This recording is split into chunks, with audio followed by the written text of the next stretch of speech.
right, let's talk about quality. Now, there are a lot of growers of cranberries in the world.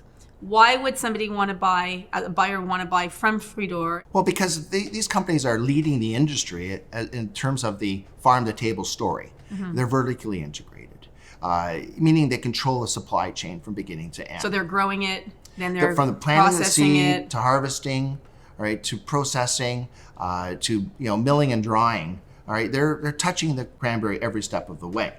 So it's something that's that Friedor is doing cranberry and wild blueberries every day.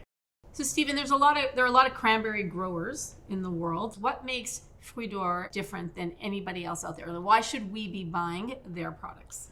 Well, it comes down to trusting the source. We're more than just growers. We're processors and suppliers, right? So we're actually turning the what we grow into powders, into oil ingredients, and we have control right from the start to the finish. So people need to look at us as a source that they can trust. We bring peace of mind to the buyers out there. So they know what they're getting.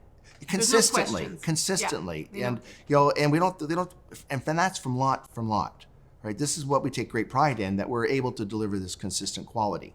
And Friedor also grows organic cranberries, right? And wild blueberries. And wild blueberries. Yes, again, organic wild blueberries, organic cranberries. It's really what separates Friedor from the rest of the industry. Not to mention they're vertically integrated. So they're experts when it comes to wild blueberries and cranberries. Well, expert in a sense of, it's our passion, it's our life, it's the way we do business, it's who we are.